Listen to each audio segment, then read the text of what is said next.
Agora é interessante que quando você vê a instituição do diaconato, você percebe que o primeiro mártir da igreja foi um diácono, Estevão apedrejado.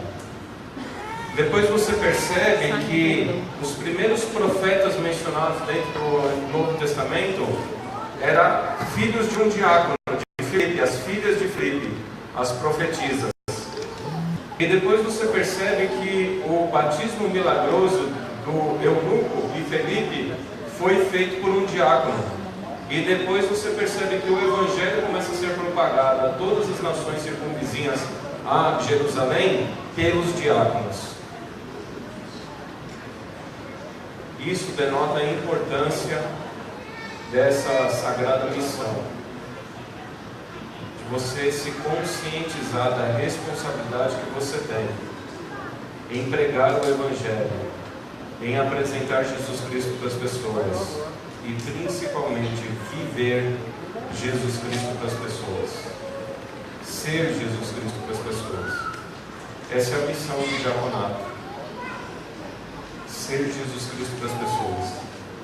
E assim como ele foi enviado pelo Pai, antes dele subir, ele nos enviou para fazermos as mesmas obras dele. E eu oro para que o Espírito Santo capacite você, para que você venha fazer a mesma obra de Cristo e, como ele mesmo disse, até obras maiores do que ele fez, se você se colocar nas mãos dele.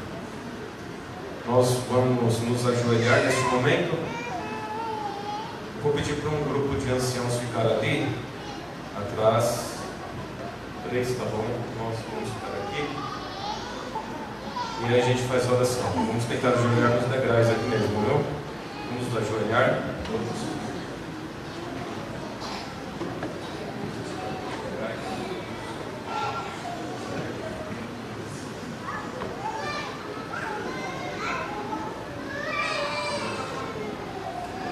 Senhor eterno Deus, aqui está o corpo de diaconato da igreja da Vila Santa Maria.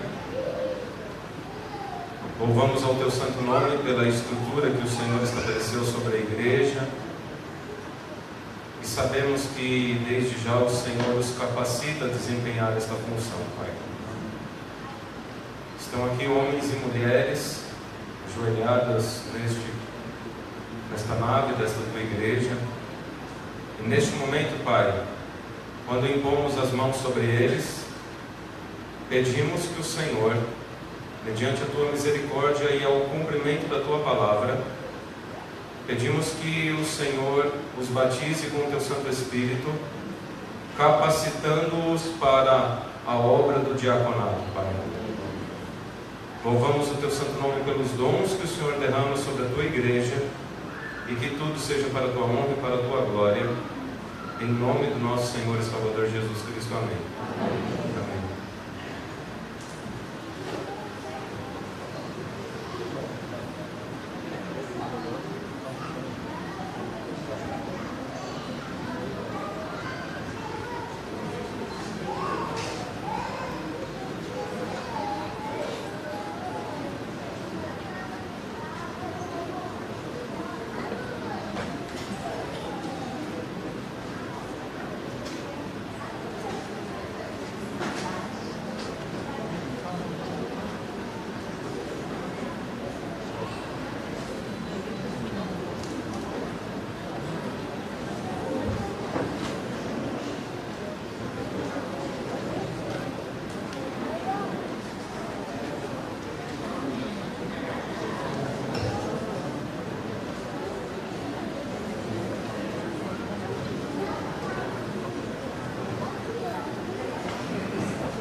Cadê a Marli? A Marli está aí. Cadê o Gilberto?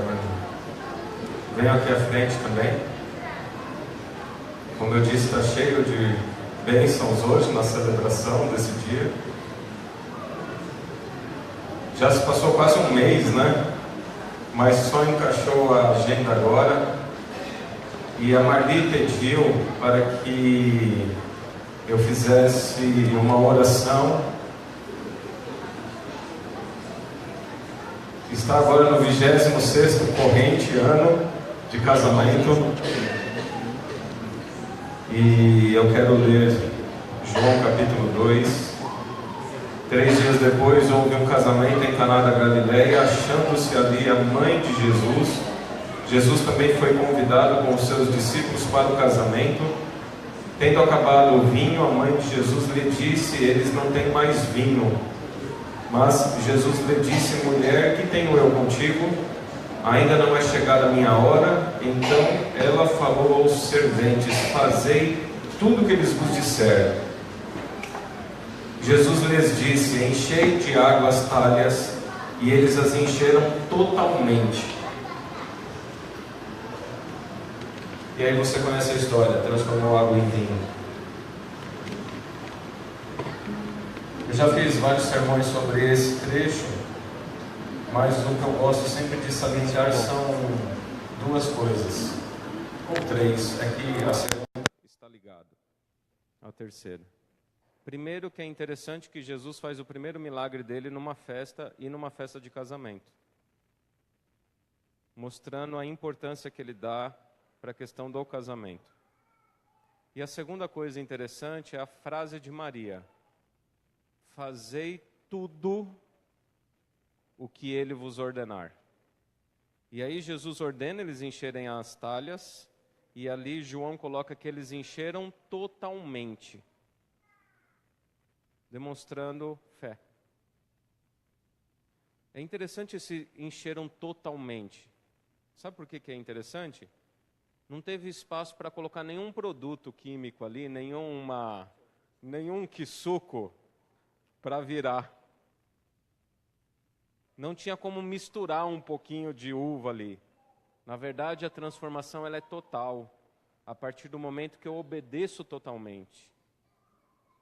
E louvamos a Deus, porque nesses 25 anos de muita luta, de muita oração, e vai continuar ainda até Jesus voltar, mas saiba que Jesus está do lado de vocês. E que, por mais difíceis que de repente as circunstâncias se apresentem, Ele tem poder para transformar as circunstâncias. E aquilo que a gente acha que não tem solução, termina-se numa grande festa e termina melhor do que começou. Né? Vamos nos ajoelhar?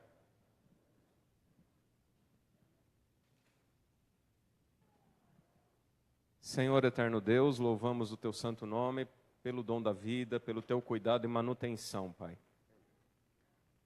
Aqui está a Marli e o Gilberto, que completaram 25 anos de casamento, estão vivendo dentro do 26º ano.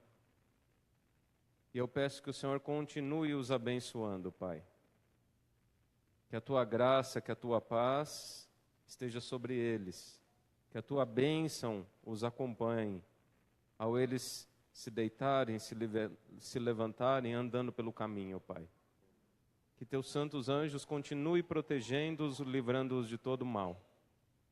É o que lhe rogamos em nome do nosso Senhor e Salvador Jesus Cristo. Amém. Amém.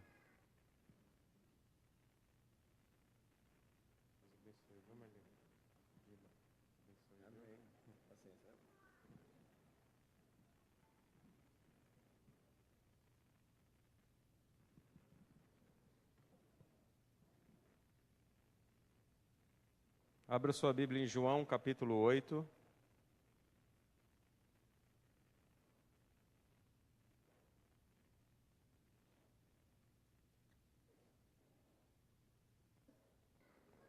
Essa parte da aliança eu não sabia, viu?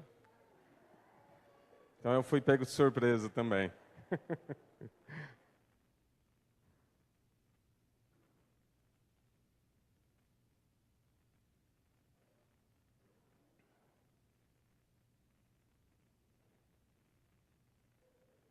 Abra sua Bíblia em João capítulo 8, a partir do verso 1. Em 15 minutinhos, em 15 minutinhos, nós vamos conversar sobre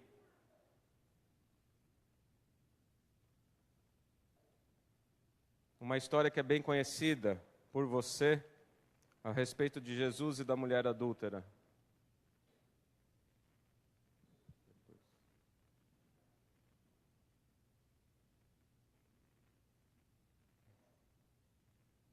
João capítulo 8, versos 1 até o 12. Diz assim: Jesus, entretanto, foi para o Monte das Oliveiras de madrugada, voltou novamente para o templo, e todo o povo ia ter com ele e assentados ensinava. Os escribas e fariseus trouxeram à sua presença uma mulher surpreendida em adultério, e fazendo-a ficar de pé no meio de todos, disseram a Jesus: Mestre, essa mulher foi apanhada em flagrante adultério, e na lei nos mandou Moisés que tais mulheres sejam apedrejadas. Tu, pois, que dizes? Isto diziam eles, tentando, para terem de que o acusar. Mas Jesus, inclinando-se, escrevia na terra com o dedo. Como insistissem na pergunta, Jesus se levantou e lhes disse: Aquele que dentre vós estiver sem pecado, seja o primeiro que lhe atire a pedra. E tornando a inclinar-se, continuou a escrever no chão. Mas, ouvindo eles esta resposta, e acusados pela própria consciência, foram se retirando um por um, a começar pelos mais velhos até aos últimos, ficando só Jesus e a mulher no meio onde estava. Erguendo-se Jesus e não vendo a ninguém mais além da mulher, perguntou-lhe: Mulher, onde estão aqueles teus acusadores? Ninguém te condenou? Respondeu ela: Ninguém, Senhor. Então lhe disse Jesus: Nem eu tampouco te condeno. Vai e não peques mais. De novo lhes falava Jesus, dizendo: Eu sou a luz do mundo. Quem me segue não andará nas trevas, pelo contrário, terá a luz da vida. Esse trecho aqui ele é muito poderoso. E ele é muito interessante como João desenha esse quadro aqui. Se você for no capítulo 7, versos 37 a 39, você percebe que há uma grande confusão entre as pessoas. As pessoas ficam perguntando: quem era esse Jesus? Quem é esse Cristo? Será que ele era o profeta Moisés? Será que ele era o próprio Cristo? 37 a 39 não, desculpa, é do 40 a 43. Será que ele era filho de Davi? Será que ele era o governador? E é interessante que no meio dessa conturbação social aí, de as pessoas se questionarem quem é esse homem, João então agora no capítulo 8 apresenta Jesus Cristo com muito poder. Primeiro que ele mostra Jesus saindo do Monte das Oliveiras, e logo pela madrugada, ou seja, no horário do sacrifício da manhã, nas primeiras horas ali, ele já se encontrava sentado no templo ensinando as pessoas. O templo não era coisa de menos importância para Jerusalém. Eu já falei em outros sermões aqui para vocês. Alguns historiadores dizem que eram de 30 mil a 45 mil pessoas que tinham um emprego ligado ao templo, ou diretamente no templo, ou servindo ao templo, produzindo coisas para o templo, azeite, suco de uva, cuidando dos carneiros, dos novilhos, da criação de gado para os sacrifícios, envolvia em torno de 45 mil pessoas. Alguns arqueólogos afirmam que até 120 mil pessoas eram sustentadas, contando com crianças, familiares, na questão do templo. Mas agora João pinta uma cena, e não se esqueça que o templo aí já estava há 30 anos destruído, ele já não existia mais. Mas João pinta a cena agora para as pessoas lembrarem desse Cristo, e talvez no ano 100 ainda muitos tinham dúvida a respeito de quem era esse Cristo. E João pinta ele então sentado no templo, ensinando aquilo que tinha que ser ensinado. Ele é a autoridade máxima do templo. Na verdade, ele diz que ele mesmo é o templo e ele iria destruir o templo e em 3 dias reconstruiria de novo. Ele era o significado máximo do templo, deste templo.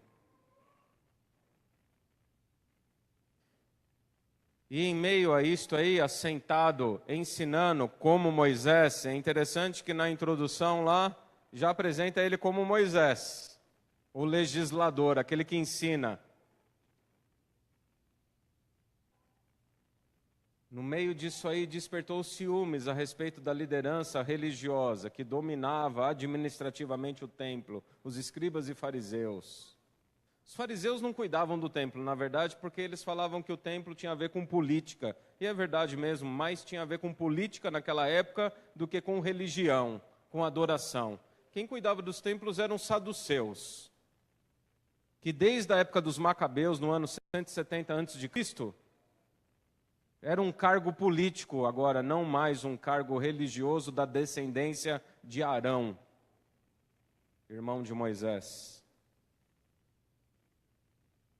Mas estavam lá os escribas e os fariseus então, talvez com a ideia de restaurar a significância religiosa do templo, sabe? Os escribas e os fariseus foram ao encontro de Cristo para um resgate religioso, uma reforma religiosa, porque o templo estava contaminado com um bando de gente que queria só o poder, só o status de ser o chefe do templo.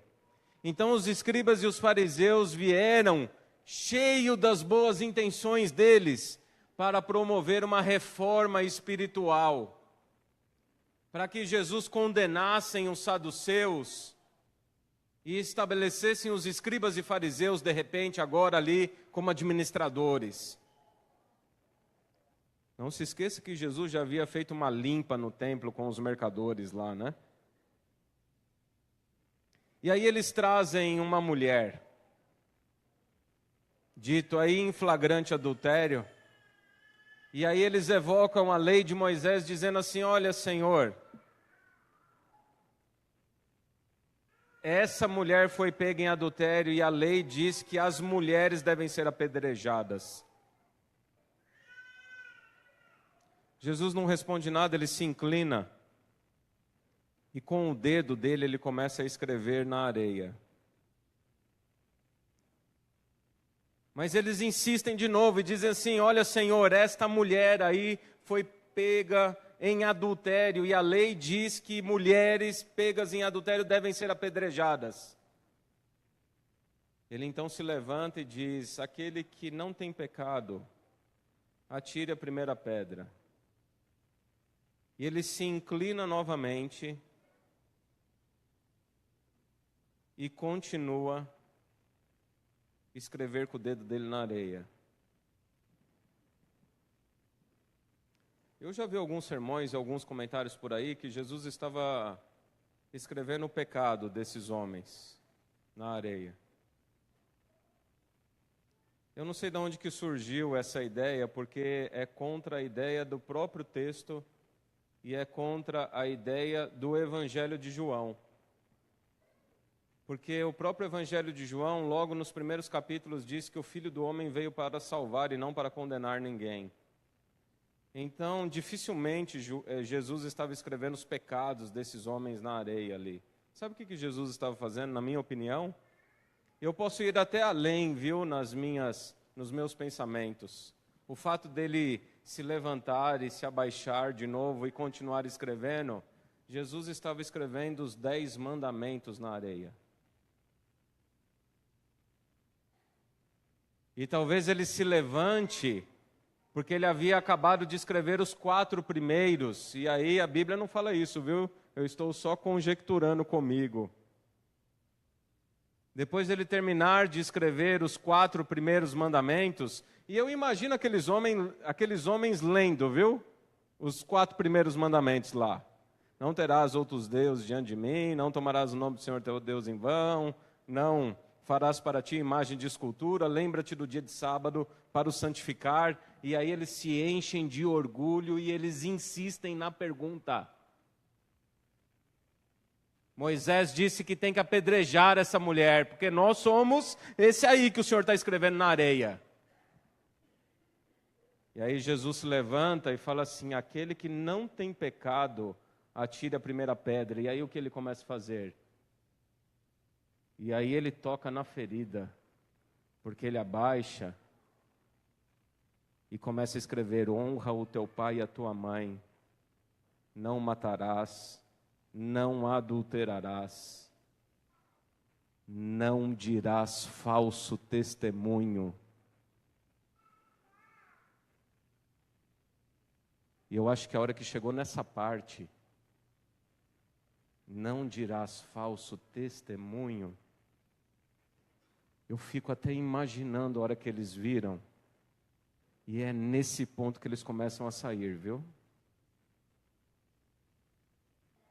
Nesse ponto eles começam a sair. Eu não sei se você nota nesse relato, nós temos alguns problemas ali. Esse relato ele é muito rico. Nós temos o problema religioso. Essa competição entre escribas, fariseus e saduceus e quem domina o templo. Nós temos a questão política. Jesus não poderia condenar essa mulher ainda que fosse adúltera, porque o Estado de Israel estava sob domínio do Império Romano e somente o Império Romano tinha autoridade a condenar alguém à morte. Problema religioso, problema político. Mas esses eram problemas superficiais, porque aí começa a adentrar em um outro aspecto. Problema social. Não sei se você percebeu no relato aí, mas diz assim: a lei de Moisés ordena-nos que apedrejemos essas mulheres. Mas a lei não dizia isso. A lei dizia que o casal pego em adultério teria que ser apedrejado, homem e mulher. Mas enfatiza-se assim, essas mulheres. Esse tipo de mulher aí tem que ser apedrejada. Revela um problema social da época, uma corrupção da leitura da lei, uma perversão da leitura da lei. E aqueles acusadores ali, muitos daqueles, eles mesmos iniciaram essa mulher na prostituição, eles mesmos.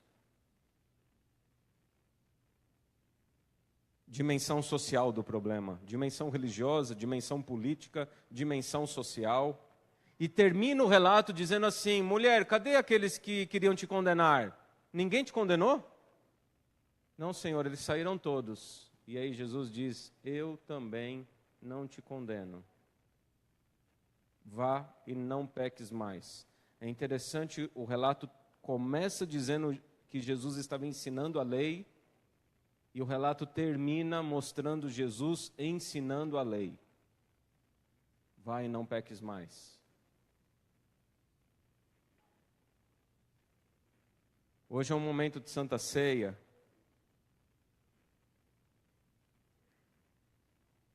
E você precisa entender uma coisa na sua cabeça aí, na sua mente.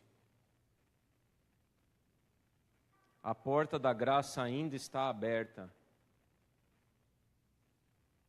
E Jesus não veio para condenar ninguém. Ele vai condenar lá no futuro. Eu não posso negar essa realidade bíblica. Lá no futuro, ele vai executar o juízo dele. Mas hoje, o que interessa é hoje. Hoje, no dia 24 de março de 2018, ele não está condenando ninguém. Hoje Ele não está condenando ninguém, porque a porta da graça ainda está aberta. E eu não sei, de repente, qual é o tipo de acusação que você tem na sua mente aí. Eu não sei qual é o tipo de consciência que você carrega aí. De repente, acusações ou culpa de ordem religiosa, de repente culpa e acusações de ordem social, de repente até de algo pessoal. Mas essa frase que foi escrita no ano 100 da nossa era ecoa-se até hoje. Cadê os teus acusadores? Eu também não te condeno. Vai, não peques mais. É uma oportunidade que você tem nesta manhã de aceitar esse perdão que Cristo te oferece. É uma oportunidade que você tem esta manhã na Santa Ceia de aceitar a libertação dele. Termino aqui dizendo que é interessante João ter colocado que Jesus estava no Monte das Oliveiras. Porque quando você está no Monte das Oliveiras e vai em direção ao templo, passa-se por 3 lugares. No meio do caminho você se defronta com o Getsêmani. Depois, um pouco mais abaixo, você se defronta com o lugar onde Anás e Caifás e Pilatos o julgou e condenou. E para entrar na cidade antiga, esse portão está fechado hoje, mas na época de Cristo estava aberto. Tinha a porta do pastor, aonde as ovelhas que iam para o sacrifício adentravam. O custo que nós temos para nós não sermos condenados é a vida dele. É a injustiça que ele carregou. É a nossa culpa que ele tomou sobre os ombros. É ser crucificado e ser imolado como o Cordeiro de Deus que tira o pecado do mundo. Esse é o custo. E mediante esse custo tremendo desse sacrifício que ele fez por mim e por você, como é que você pode pensar em não aceitar isso? Em não aceitar essa oferta? Que você vá ao lava-pés agora, meditando nisso. Nós temos 3 salas.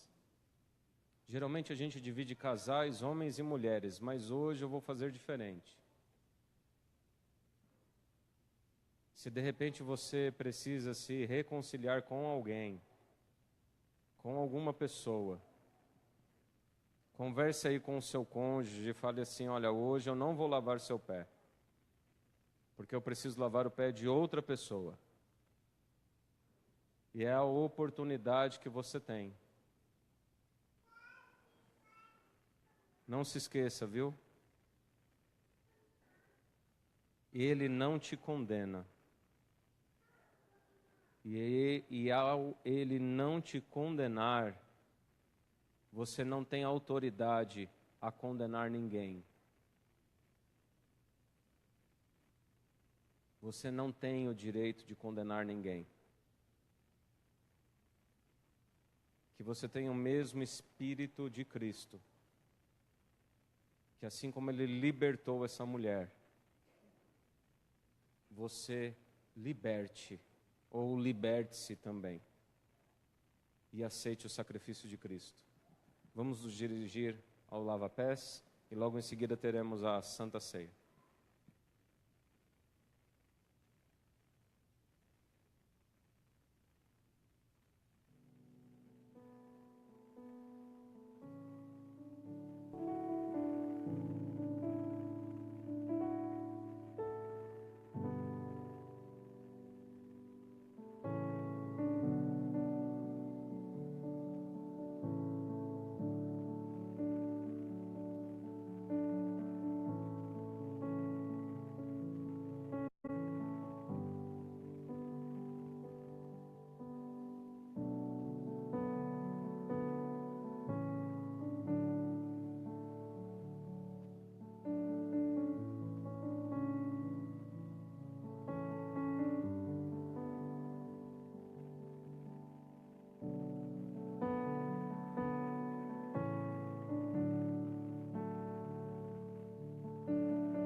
Vamos continuar a cerimônia da comunhão. Você que já passou pela cerimônia da humildade, do lava-pés, eu peço que todos fiquem em pé neste momento, porque nós vamos ler 1 Coríntios, capítulo 11, versos 23 e 24.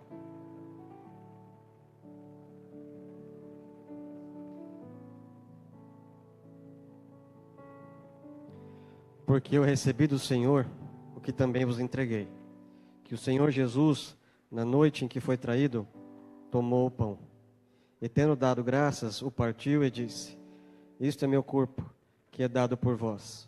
Fazei isto em memória de mim.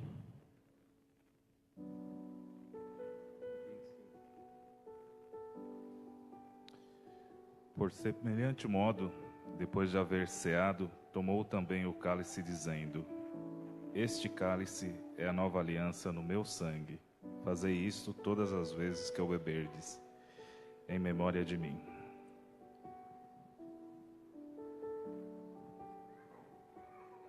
Convido a todos a nos ajoelharmos para falarmos com Deus.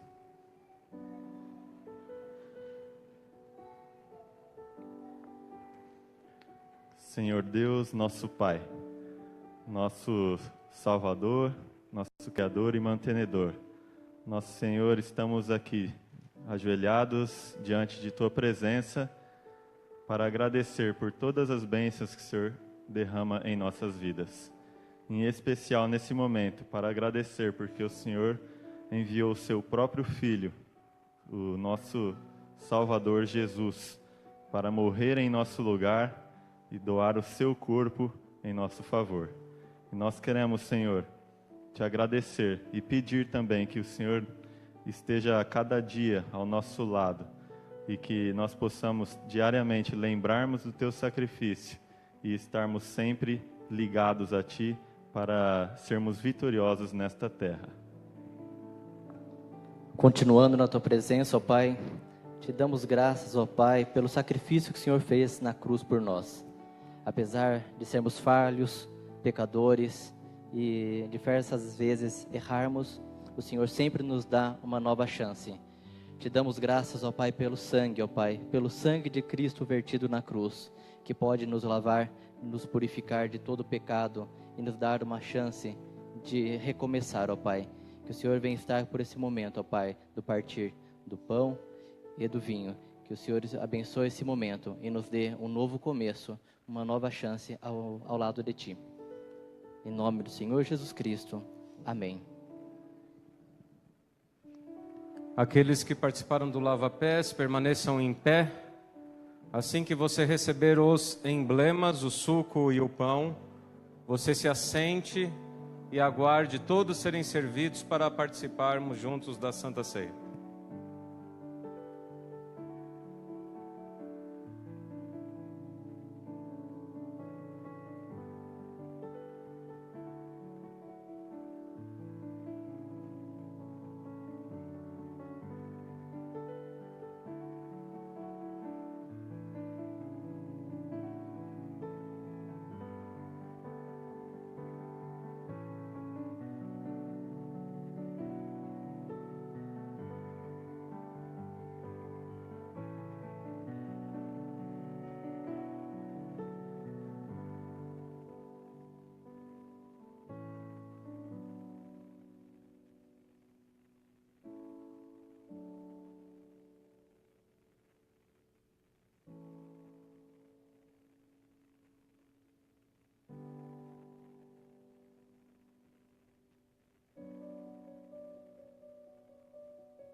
Se você já recebeu o suco e o pão, pode se assentar e aguardar todos serem servidos.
Participemos todos juntos da comunhão, do pão e do suco de uva.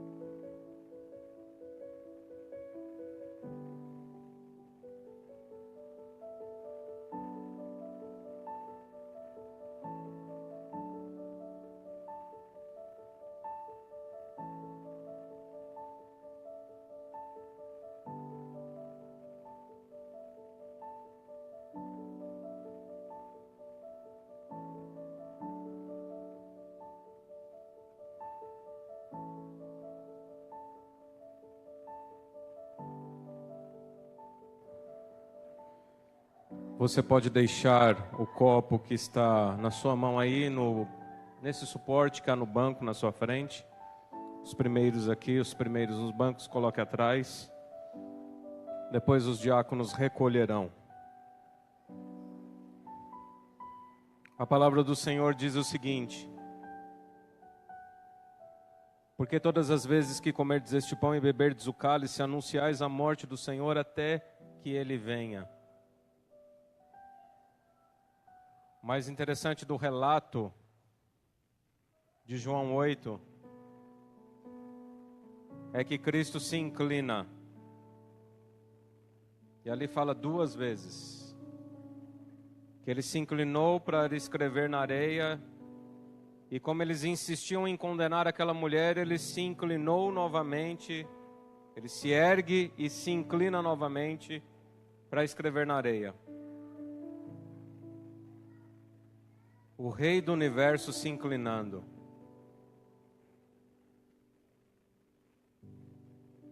O dedo que tocou no barro para criar Adão e Eva da costela é o Deus que se inclina novamente para colocar o dedo dele no barro para criar e recriar o ser humano. Ele se inclina para criar e libertar o ser humano. Ele se inclina e usa o próprio dedo dele. Que você aceite esse Deus que se inclina. Que você aceite-o como Criador e como Redentor, como Libertador. E que tua vida seja cheia de gratidão por esse Deus, que não pensa 2 vezes em se inclinar e usar o dedo dele para te libertar. Que você entenda essa mensagem, que você viva essa mensagem e que você leve essa mensagem para outras pessoas também. Que você não esteja que você não coloque em seu coração o desejo de apedrejar pessoas, mas que você coloque no seu coração o desejo de se inclinar e libertar as pessoas, assim como Ele fez. E foi isso que Ele fez, e é isso que Ele faz. Ele nos liberta e nos dá a oportunidade de libertarmos outras pessoas. É só ter a mesma atitude e disposição dele. Nós teremos uma música agora, enquanto é o Jefferson, né? Jairo.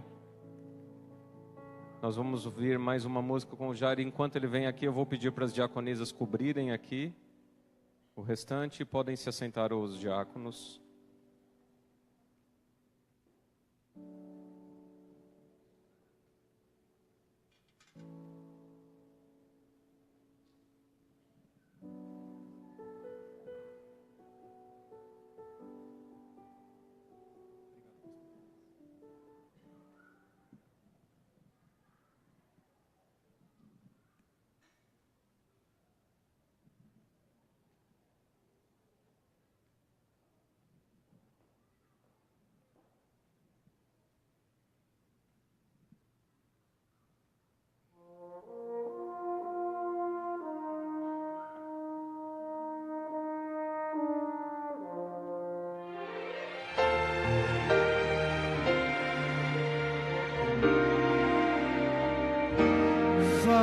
Sobe ao monte, foi a ordem dada a Abraão. Mas dessa vez, cordeiro não havia no altar. Seu filho ali curvado estava em submissão. Sua vida era o preço do louvor. Se o meu louvor exige entrega, eu quero entregar. sabe o que de mais precioso houver, se mesmo a vida me pedir, que Deus me ajude a conseguir depor meu tudo em seu altar.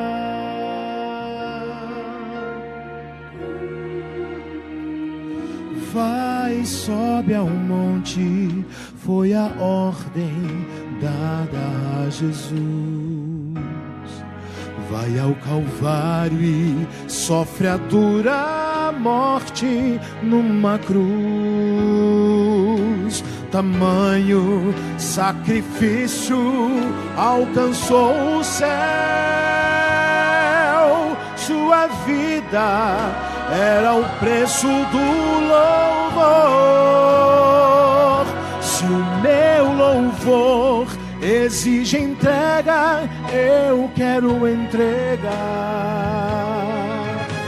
Quem sabe o que de mais precioso houver, se mesmo a vida me pedir, que Deus me ajude a conseguir depor meu tudo em seu altar. Pode ver o coração, eu descobri. Seu nome é honrado ainda mais, se nele confiar.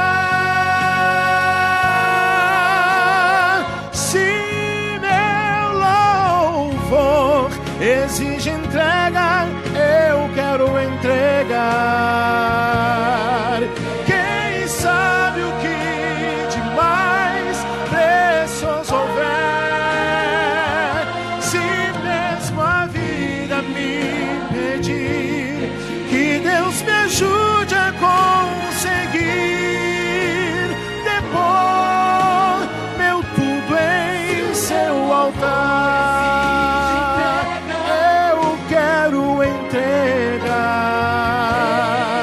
Quem sabe o que de mais precioso houver, se mesmo a vida me pedir, que Deus me ajude a conseguir depor meu tudo em seu altar.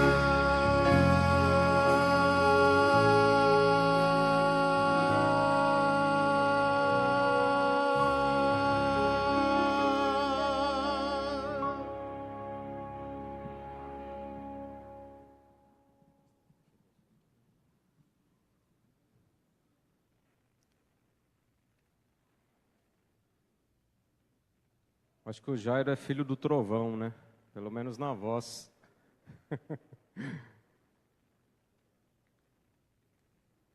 A dimensão mais importante do capítulo 8 de João, eu termino com essas palavras para você pensar.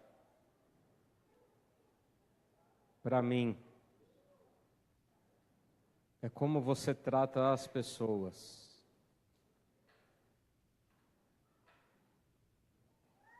É certo que a lei manda apedrejar os adúlteros, mas a lei foi estabelecida por Deus para dar vida e resgatar as pessoas.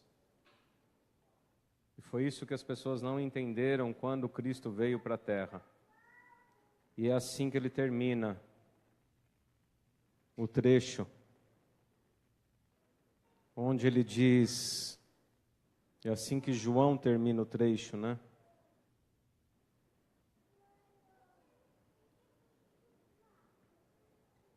Onde ele diz, de novo lhes falava Jesus, dizendo, eu sou a luz do mundo, quem me segue não andará em trevas, pelo contrário, terá a luz da vida.